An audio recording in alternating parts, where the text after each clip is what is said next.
인간들이 신을 경외하는 데는요, 제2행위를 하는 데는 여러 가지 요소들이 있습니다. 몇 가지 꼭 있어야 되는 게 있는데요.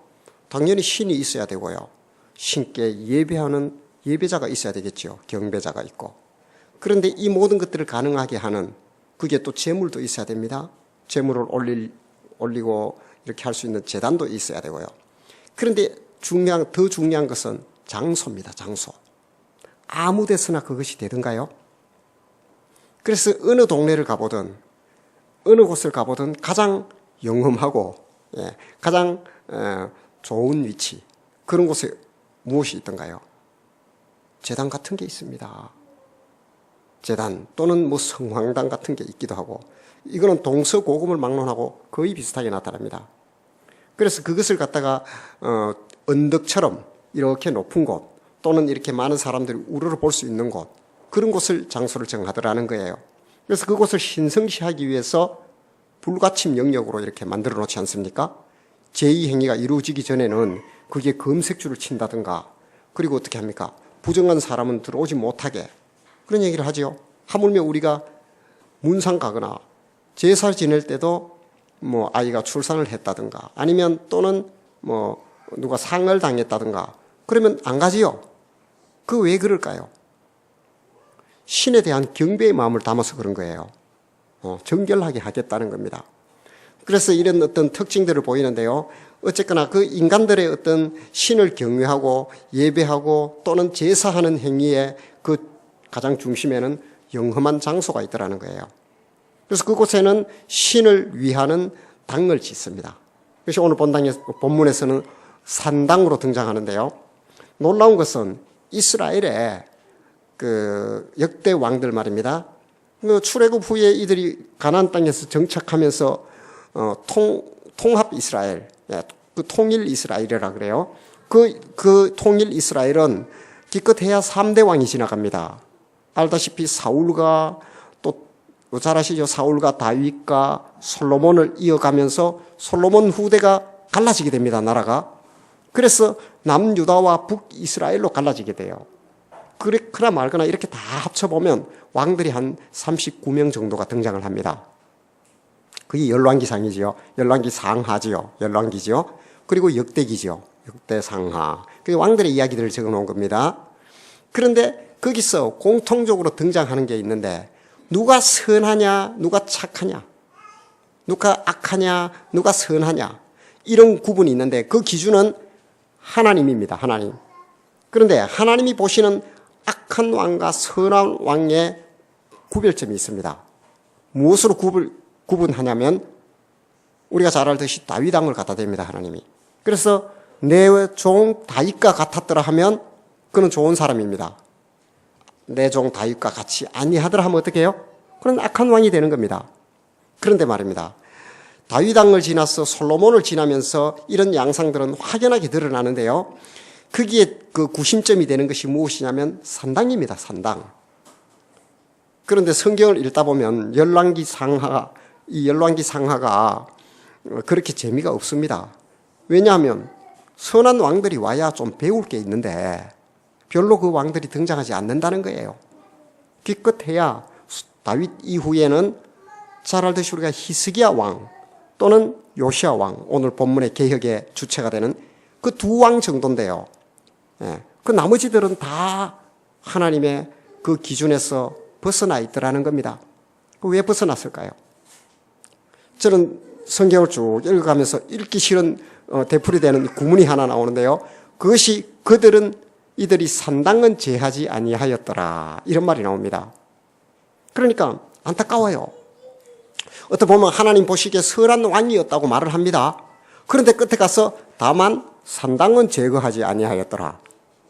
도대체 산당이 뭐길래 그거 다 잘하다가도 산당 때문에 결정적으로 평가에서 제외돼 버리더라는 거예요. 도대체 산당이 뭘까? 이 산당 때문에 이스라엘 왕들은 확연하게 구분이 되고 있다는 겁니다.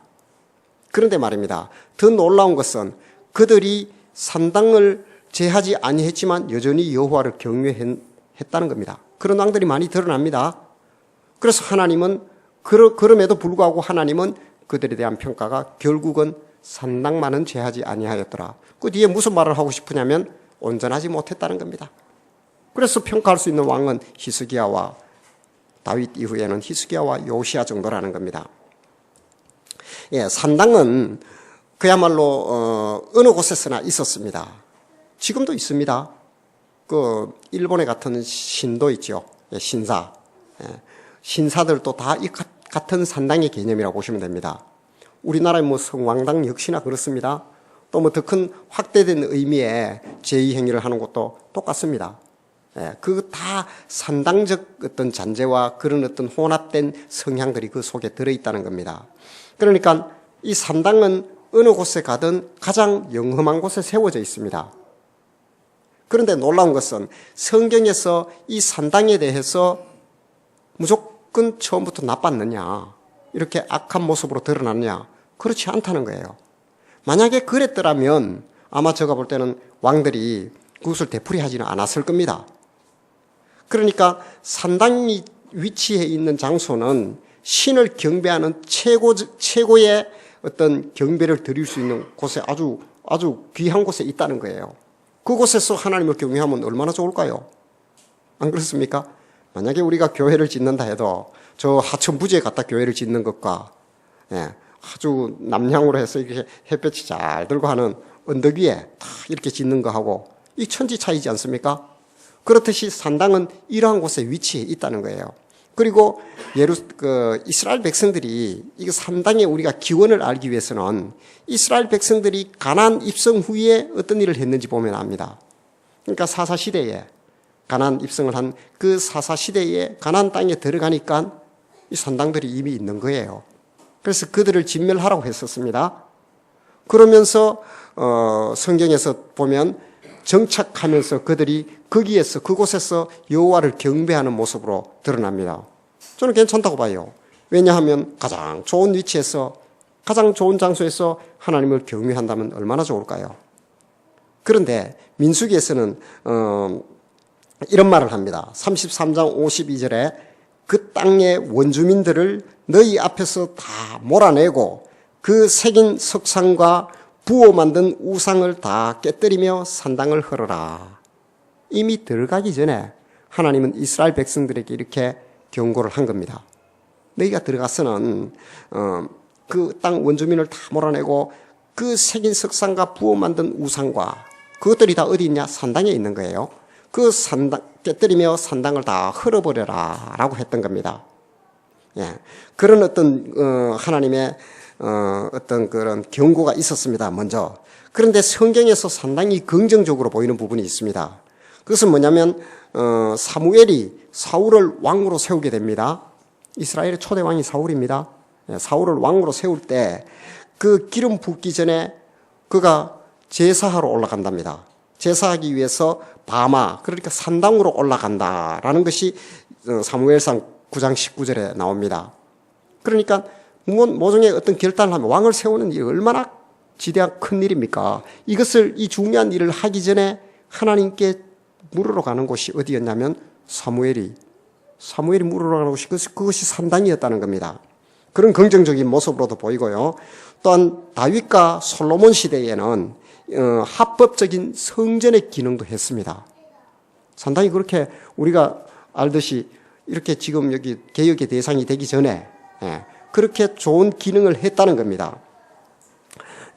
그러니까 잘 알듯이 솔로몬도 기브온 산당에서 1,000번제를 드립니다.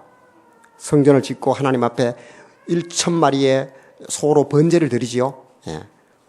그러니까 굉장히 넓고 아주 그렇게 좋은 장소겠죠. 그런 기브온 산당에서 1,000번제를 드리게 되는데 거기서 드린 제사를 하나님이 받으셨나요? 안 받으셨나요? 분명히 받으셨지요. 그래서 듣는 마음을 주셨잖아요. 솔로몬에게 지혜를 주셨지 않습니까? 그래서 이런 어떤 긍정적인 모습으로 보여지는데요. 그런데 오늘 본문에 와서는 요시야 개혁의 아주 중심에 서게 됩니다. 산당이. 그러니까 민족적 예배가 예루살렘으로 이렇게 국한되면서 산당은 점점 개혁의 대상이 돼가고 있습니다. 벌써 우리는 여기서 감을 잡을 겁니다. 이스라엘 백성들이 가나안에 정착한 후에 성전 예배가 아직 그렇게 우리말로 하면 세팅이 안 된 거예요. 아직 준비가 안 되어 있는 거예요. 그런데 예배는 쉴 수 없지 않습니까? 그런 어떤 거룩한 마음을 담아서 그들이 그 장소를 사용했던 겁니다. 그것이 산당의 이스라엘 민족들과 관계된 산당의 기원입니다. 그러면 이 산당이 왜 문제가 됐을까요? 이게 어떻게 해서 이렇게 점차 변질이 됐을까요? 아마 저는 그런 생각을 해요. 이 말씀을 준비하면서 우리의 신앙도 거룩합니다. 처음에는 하나님을 만나며 나는 그렇게 할 거야 하면서 그렇게 하는데 어느샌가 나도 모르게 점점 변화된 모습들, 변질되어 가고 있는 모습들 또는 안타까운 모습들을 발견하게 됩니다. 아마 저는 그런 유비가 이런 산당을 대하는 이스라엘의 그 역사 속에서 공감대가 있다고 저는 생각합니다. 그러니까 산당에 대한 역대 왕들의 반응을 보면 다 산당을 없애지 아니했다 했을 때는 윗대 선조로부터 역대 왕들로부터 그것이 전수돼 내려왔기에 어쩌면 그냥 그렇게 답습한 겁니다. 그래서 쉽게 없앨 수 없었던 겁니다. 아사왕, 여호사밧, 요아스, 아마샤, 아사랴, 요담 뭐 부직이 있습니다. 이 왕들이 그 이름을 열거하면 거의 다가 이 산당을 없애지를 못합니다. 열왕기하 12장 2절에 왕들에 대한 반응이 나옵니다. 산당을 대하는 왕들의 반응. 요아스는 제사장 여호야다가 그를 교훈하는 모든 날 동안에는 여호와 보시기에 정직히 행하였으되, 좋은 평가예요. 다만 산당들을 제거하지 아니하였으므로 백성이 여전히 산당에서 제사하며 분향하였더라.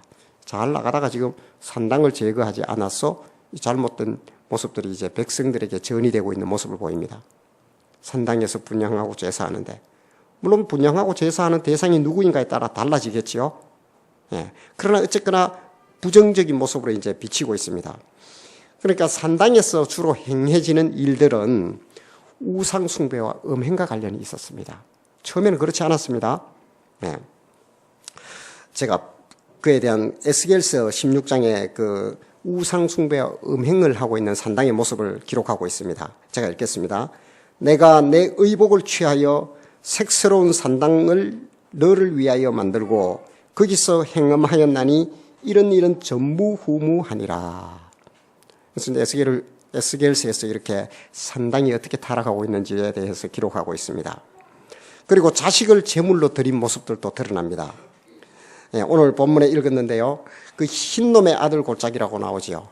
예, 그것은 예루살렘 그 성 주변에 있던 골짜기예요. 거기서 뭐 쓰레기도 튀우고 뭐 이런 것들을 했는데 거기에서 왕들이 그 무엇을 어디서 누구에게 배웠는지 모르겠지만은 자기의 아들을 드리는 인신 제사를 거기서 드렸습니다.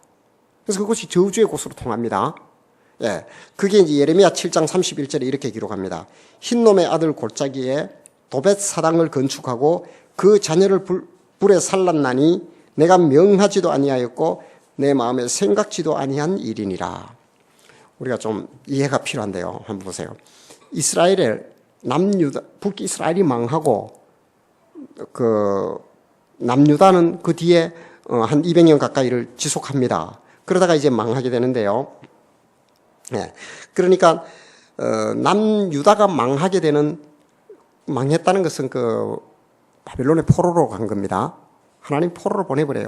그렇게 되긴 결정적인 이유가 있습니다. 하나님이 어지간하면 다 돌이켰어요. 선지자들을 계속 보내지 않습니까?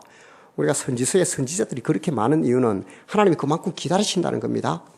그런데 부지런히 보내도 하나님이 결국 마음을 돌리지 않는 결정적인 사건이 있는데 그것이 바로 오늘 이 본문의 내용처럼 산당 때문입니다. 거기에서 무슨 일을 점점 보세요. 기본 산당에서 1000번제를 드리고 하나님께 그렇게 정성껏 예배를 드리던 그들이 거기에서 점점 어떻게 변해갔는지 나중에는 어떻게 해요? 자기의 자식을 이 금오수라는 이런 신들에게다가 그냥 자기 아들을 바치는 일을 해버리는 거예요. 산당에서 그런 일들이 벌어지는 거예요. 그래서 유다를 하나님이 참고 참다가 결국 마지막에 바벨론의 포로를 보내기로 결정한 사건이 바로 이 아들을 불에 태워서 제사 드린 이거 므낫세의 죄 때문인 거예요. 이것 때문에 하나님은 결정적으로 마음을 돌이키지 않습니다. 그래서 이스라엘이 남유다가 그렇게 이스라엘과 남유다가 그렇게 망하게 된 그 중심에는 이렇게까지 끌어오는 데는 그 기제에는 점점 이 산당이 쫓아왔던 거예요. 이것이 점점 어떻게 돼요? 결국은 덕세를 해버려서 이상하게 변질되어서 사람을 자기의 아들을 제물로 드리는 이런 회개한 일까지 왔다는 거예요. 이쯤 되면 하나님께서 무슨 이스라엘의 기대를 걸 근거가 있습니까? 자, 보십시오. 우리는 처음에 좋습니다. 하나님이 왜 그 민수기에서 그것을 제하라고 했을까요? 그런데 그것만은 제하지 아니하고 거기에서 계속했습니다. 그럼 도대체 이들이 왜 제하지 않았을까요? 우리가 잘 아는 그 솔로몬 있지 않습니까? 솔로몬이 어쩌면 저는 그래요. 이 성경을 가만히 제가 열왕기상하를 가만히 보니까 솔로몬이 결정적인 원인을 제공했어요. 우리가 볼 때 역대기에서 보면 솔로몬은 참 이렇게 미화되어 있습니다. 그러나 열왕기에서는 솔로몬에 대한 그 죄에 대해서도 잘못한 것을 적나라하게 드러내고 있습니다. 예. 그래도 우리 성경을 골고루 봐야 되는 겁니다. 그런데 솔로몬이 왜 그런 일에 어떤 기초를 놓게 되었느냐? 산당에 씨앗을 뿌린 거예요. 물론 그 산당이 있었지만은 그것의 어떤 혼합주의적인 그런 어떤 원인을 제공한 사람이 솔로몬이라는 거예요. 솔로몬이 첩이 비빈까지 합쳐서 1000명이라고 그랬습니다. 첩이 1000명이라는 얘기는 정략 결혼을 1000번을 했다고 보시면 됩니다. 결혼을 왜 그렇게 많이 할까요? 불안해서 그런 겁니다. 이집트의 공주를 데려오게 되면 사돈이 되는 거예요. 그렇지 않습니까? 처가가 되는 거예요, 처가. 처가에서 이거 사위의 나라를 칠까요? 또 불안한 그 동생을 또 데려옵니다. 몇 명 더 데려다 놓으면 어떻게 될까요? 쉽게 공격 못 합니다. 솔로몬이 왜 그랬을까요? 안 데려온 나라에 그 공주들이 없습니다. 그 1000명이 전부 공주입니다. 그 변방에 그 나라에 솔로몬의 그 영향력이 미치는 또는 그 자기들의 어떤 그 국제 관계가 미치는 모든 나라의 공주들은 다 데려와서 와이프를 만든 거예요. 이거 왕비를 다 만드는 거예요. 왜 그들을 그렇게 데려오냐면 불안해서 그런 거예요. 누구를 못 믿으니까요. 하나님을 못 믿으니까. 우리가 솔로몬은 호불호가 많이 갈립니다. 그러나 정직히 볼 때 성경학자들이나 이런 분들의 그 어떤 정언이나 그 연구 과제를 볼 때 제가 봐도 그래요. 그대로 행해버렸으니까요. 솔로몬은. 하나님을 못 믿으니까 다른 나라의 힘을 믿겠다는 거예요. 그래서 어떻게 해요? 인간적인 관계를 맺어가는 겁니다. 1000명을 데려다 놓은 거예요. 그걸. 그런데 말이에요. 그들이 올 때 그냥 옵니까? 뭘 들고 오지요? 그거 한번 보세요. 라헬이 야곱과 이렇게 야반 도주를 할 때 그가 말 안장에 뭘 깔고 왔나요? 드라빔을 가져왔죠. 그 드라빔이 뭡니까? 그들의 가정 수호신이잖아요. 그 나라의 공주가 올 때는 뭘 데려올까요? 뭘 감춰올까요? 합법적으로 가져와요. 자기의 민족신을 가져오죠. 그것이 아스다롯이고 아세라고 바알이고 그모스고 뭐 그랬던 거예요. 이런 것들을 막 얼마나 가져왔는지. 그래서 그들을 위하여 산당을 지어주는 거예요. 그 신을 섬기려면 신을 가만 내버려 둘 수는 없잖아요. 그래서 왕비를 위하여 결혼하고 나면 기념비를 세울 거 아닙니까? 왕비가 가장 원하는 건 뭐예요? 자기 나라에서 하던 짓이에요. 그것을 섬기는 방법을 그대로 가져왔는데 섬길 장소가 필요한 거예요. 가장 좋은 곳에 왕비가 또 만들어 놓은 거예요. 이게 산당이 되는 겁니다. 이런 잔재들을. 성도 여러분, 하나님을 두려워하지 않게 되면 다른 걸 두려워하게 되어 있습니다. 하나님을 경외하고 하나님을 신뢰하고 하나님만 믿었더라면, 자기 아버지 다윗처럼 행했더라면 그런 일을 할까요? 다윗도 그래 결혼을 많이 했어요. 그건 자기의 어떤 광야에서 그렇게 생활할 때 그들을, 그 군사와 가족들을 먹이 살리기 위해서 그 어쩔 수 없는 선택이었어요. 그러나 그의 중심은 하나님께 있었던 겁니다. 오직 하나님만 바라보았던 겁니다. 솔로몬은 결국 어떻게 합니까? 하나님보다 사람을 두려워했던 겁니다. 주위의 강대국들을 두려워했던 거예요. 그래서 그 후손들이, 그 왕들이 태어나면서 계속 그것을 배워간 거예요. 뒤로 한번 보십시오. 계속 그런 정략적 결혼들을 하면서, 그렇게 하면서 거기에도 하나씩 더 하면서 곳곳에 그 잔상들을 남겨놓고 성전에까지 갖다 집어넣어 놓습니다. 나중에는. 거기서 제사를 드리는 거예요. 그래서 하는 말이 뭐라 그러냐면 우리가 뭘 잘못합니까? 선지자 와서 물으면 여호와도 여기 계시지 않느냐고. 여호와도 모시고 아스다롯도 모시고 그모스도 모시고 밀곰도 모신다는 거예요. 자기들은. 전혀 문제가 없대요. 혼합주의에 빠져버렸던 겁니다. 그 혼합주의의 온상이 바로 산당이었던 겁니다. 어쩌면 우리도 신앙생활하면서 이 혼합주의에 빠질 수 있습니다. 그래서 하나님은 십계명에서 유일하신 여호와를 그렇게 강조하는 겁니다. 하나님은 어디에 섞이는 분이 아닙니다. 혼합주의, 만신주의의 어느 한 신으로 그런 신으로 자리매김하는 분이 아니라는 겁니다. 그래서 여호와를 경외하는 성도들은 삶의 자세와 예배의 자세가 어떠해야 되느냐? 그분을 경배하는 자세가 오로지 하나님뿐이어야 합니다. 이것이 흔들릴 때는 산당 제사와 별반 다를 바 없이 흘러가 버립니다. 그것이 처음에는 나도 여호와를 섬긴다는 거예요. 여호와를 경외한다는 거예요. 그래놓고 그모스도 데려옵니다. 아스다롯도 데려옵니다. 아세라도 데려옵니다. 이런 혼합주의에 쉽게 빠져버리고 그 결국은 그 결말은 하나님이 아닌 거예요. 그러더니 물었던 거예요. 어떻게 그렇게 하느냐 물으니까 여호와도 섬긴다는 거예요. 자기들은. 이게 우리의 신앙 속에는 이런 잔재가 없나요? 이 산당의 이 잔재들이 우리 속에는 없느냐 하는 겁니다. 오늘 본문을 통하여 그것을 얘기하고 있는 거예요. 처음에는 그렇게 거룩하고 순수했습니다. 그러다가 어떻게 나의 지위가 조금 높아진다거나 삶의 자리가 좋아진다거나 뭔가 이렇게 되다 보면 슬슬 타협을 합니다. 그래서 정말 저는 한 가지 두려운 일이 있어요. 하나님, 우리 성도들을 높여주시고 이렇게 해주십시오. 했는데 말이에요. 그렇게 됐을 때가 더 걱정이 스러워요. 왜냐하면 바쁘니까 그 일하고 하나님 내게 주신 복 그거 관리하기 바쁜 거예요. 그래서 어떡합니까? 하나님 내게 맡기신 이런 것 타협을 해버립니다. 그래서 예배가 중요한 게 아니에요. 우선순위가 예배가 안 됩니다. 자기가 맡긴 그 일도 중요한 거예요. 이것도 중요하지요. 그럼요. 이것도 중요하지요. 하나님은 요구하는 게 있습니다. 유일하신 여호와입니다. 물론 하나님이 그렇게 우리 성도들과 삶을 그렇게 구속하려고 몽땅 그런 시간들을 다 뺏는 분인가요? 오히려 더 많은 걸 주시기 위해서 하나님은 문을 열어놓고 계십니다. 유일하신 여호와를 섬기는 성도들은 이런 눈이 열려야 됩니다. 아니면 산당적 그런 어떤 현상들이 우리 삶을 침범해 버리고 맙니다. 지금도 말이에요. 오늘날도 신앙하면 가만히 보면 혼합주의가 너무 많이 우리의 신앙의 자리를 침투하고 있어요. 꼴곱게 하나님만 정말로 한결같이 섬기겠다는 고집스러운 신앙을 찾아보기가 좀 어려워요. 그래서 막 기도합니다. 하나님 이거 해달라고 막. 그래요. 물론 여러 가지 어떤 평가가 있겠지만은 다른 평가도 우리는 가져갈 수 있습니다. 불의 전차란 영어 아시지 않습니까? 그 친구는 어떻게 해요? 그 금메달 영순인데도 주일날이라고 포기해버리지 않습니까? 만약에 요즘 이랬다면 이게 이해가 될까요? 이런 하나님이 우리가 이해가 될까요? 이런 하나님이 우리의 예배 대상으로 자리할 수 있는 분일까요? 나의 금메달을 뺏어간 분 아닙니까? 내가 짜놓은 시간표와 이 프로세스 속에 하나님은 들어와야 되는 분이지 당신의 그쪽으로 내가 옮겨간다. 이게 이해가 됩니까? 이런 하나님 어떻게 번거로워 섬기겠냐고요. 그러나 분명한 것은 하나님은 유일하신 여호와십니다.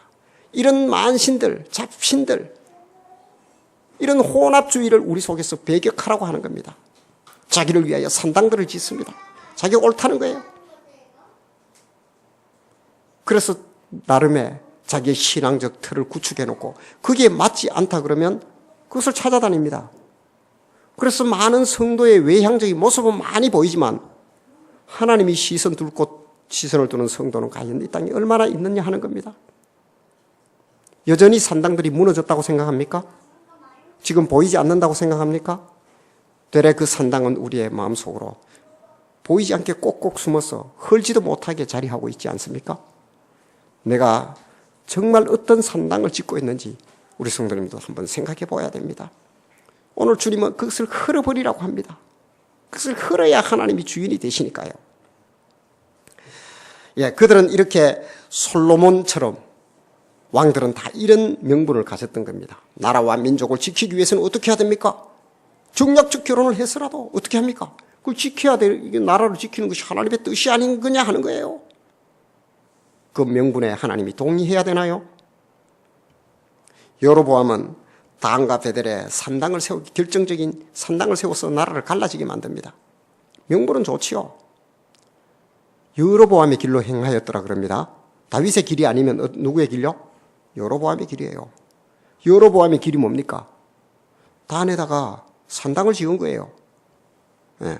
여기도 예배 장소다 하는 거죠. 그래서 그 예배의 장소에 어디든 우리가 어느 가정에서 드리든 직장에서 드리든 하나님께 늘 예배하는 장소는 거룩합니다. 그걸 거룩해요. 그런데 말이에요. 자기의 계산 속에서 생각 속에서 왕의 지위를 유지하기 위해서 이는 전용을 했던 겁니다. 그래서 예루살렘에 안 가도 된다. 여기도 여호와를 경외한다면서 아무나 세워서 거기에 제사장으로 세워놓고 자기 편의에 따라 하나님을 경외하는 장소를 만들었던 겁니다. 이것이 결정적인 여로보암의 길이라고 해요. 그래서 오늘날 우리에게 주는 의미는 무엇일까요, 그게? 나의 필요에 의해서 지금도 보면요, 많은 사람들이 죄다 못 쓴답니다, 막. 교회가 타락했다, 뭐가 타락했다.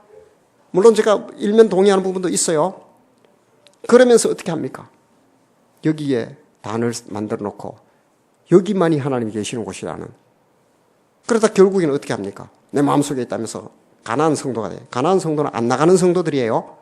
그래서 기존에 이런 현상들이나 이런 걸 보면서 되레 제가 볼 때는 그것은 진정한 산당을 또다시 만드는 겁니다.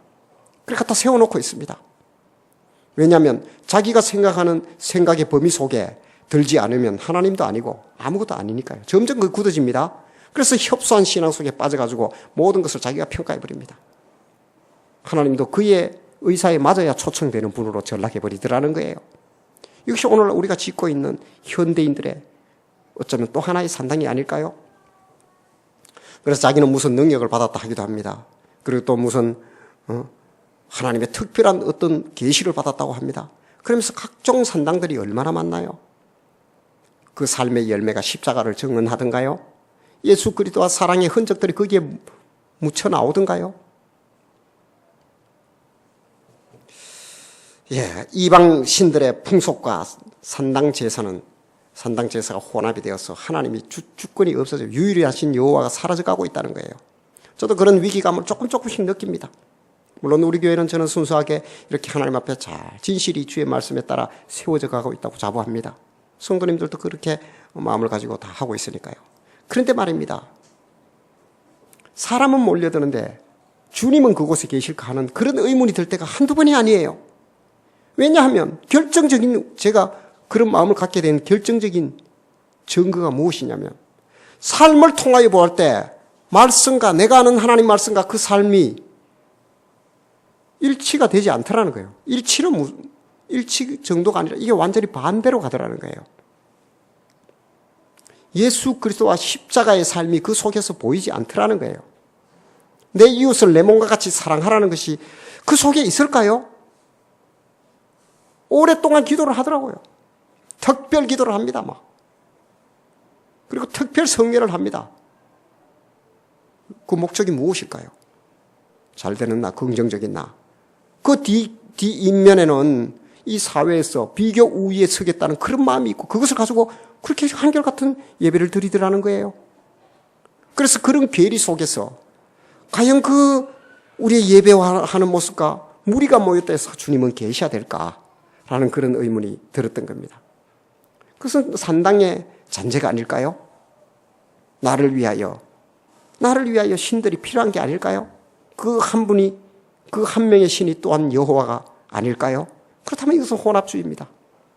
오직 여호와여야 됩니다. 내 삶에 때론 부담스럽고 때론 내 삶에 손해가 오고 때론 내가 감당치 못할 일이 올지라도 예수 그리스도와 여호와는 여호와일 뿐입니다. 그분을 향하여 나의 중심과 마음을 드려야 되는 겁니다. 이런 성도는 개인이 응답해야 됩니다. 개인이 응답해야 됩니다. 철저하게 주님은 삶 속에서 그렇게 주권을 찾으려고 두드리시는 분이니까요. 금승 응답하시기 바랍니다. 저는 이런 생각을 했습니다. 내게는 산당이 없는가? 목회자인 나에게는 산당이 없을까? 그래서 저는 한번 이렇게 체크를 해보고 생각을 해봤습니다. 저의 경우는 내 안에 내 안에 예수 그리스도와 십자가의 사랑이 그것이 없음에도 교회의 비전을 혹시 내가 말하고 있지 않는가 하는 거였습니다. 한 영혼을 사랑하고 낮은 곳을 향하여 오신 예수 그리스도의 그 마음이 내게 없는데 교회의 비전과 나의 목회적 철학을 얘기하고 있지 않는가 하는 겁니다. 이것은 분명히 산당적 잔재입니다. 그렇게 간다면. 그것은 마귀가 좋아합니다. 하나님은 그런 분이 아니에요. 베드로가 로마를 버리고 죽을 것 같으니까요. 거기 있으면 죽어요. 그러니까 도망을 나왔답니다. 쿠어바디스 도미네 아시죠? 나와요. 나오는데 누군가가 로마를 향하여 걸어가고 있어요. 지나갔습니다. 지나가고 나서 잠깐 보니까 그 잔영이 예수님이고 주님이거든요. 베드로가 깜짝 놀라 혹시 뛰어가서 주님 아니십니까? 그러니까 맞다 그런 거예요. 베드로는 주님 어디로 가시나이까? 그 쿠어바디스 도미네예요. 네가 버린 로마로 간다. 베드로는 자기의 산당을 찾아 쫓아갔습니다. 주님은 로마로 갔습니다. 누군가는 죽어나가야 되는 거예요. 그 일을 감당해야 되는 게 크리스천의 이정표가 돼야 될진데 오늘날 목회자로서 내 속에 그런 게 있는가 하는 겁니다. 한 영혼을 사랑하는, 한 영혼을 위하여 내 희생이 있는 곳에 먼저 우선권을 가지고 반응하지 않는다 그러면, 그러면서 목회 비전과 철학을 얘기하고 있다 그러면 저는 산당을 만들고 있다는 겁니다. 혹시 성도 여러분들도 체크해 보시고 생각해 보시기 바랍니다. 하나님의 허가가 없는 무허가 건축물, 그것이 산당입니다. 내 속에 무허가 건축물이 없는가요? 이를테면 나의 시간을 내 마음대로 재단하고 있나요? 너무나 쉽게 재단하고 있다면 한번 돌이켜 보시기 바랍니다. 시간에 대한 주권에 하나님의 간섭이 없다면 그것은 산당을 짓고 있거나 또는 지어놓고 있을 겁니다. 그리고 하나님보다 더 우선되는 무엇이 없나요? 그것이 자녀일 수 있습니다. 충분히 그럴 수 있습니다. 많이 봅니다. 네, 자녀 때문에요. 그렇다면 그것은 또 하나의 산당이 될 수가 있습니다. 내 결정의 순간에 하나님이 전혀 간섭이 되지 않고 고려 대상에 한 2번, 3번, 4번째 있다면 그건 역시 산당입니다. 내 결정의 순간에 가장 우선순위에 여호와 하나님이 계시는 것, 그것이 바로 요시아의 개혁과 같은 나의 신앙이 되어야 할 것입니다. 하나님은 오늘 우리에게 그걸 주문하고 있습니다. 성도 여러분, 내 속에 이런 산당적 잔재, 혼합주의, 하나님을 경외하지 못하게 하는 뭉텅거리, 내가 주인이 되는 그런 현상들이 있다면 그것이 바로 내 속에 지어지고 있거나 지어져 있는 산당이라는 것을 기억하시고 그것을 다 제거해 버리시기 바랍니다. 그럴 때 주님은 찾아오실 겁니다. 진정한 주인이 되실 것입니다. 그런 주님을 만나는 기쁨이 성도님들 삶에 있기를 축복합니다.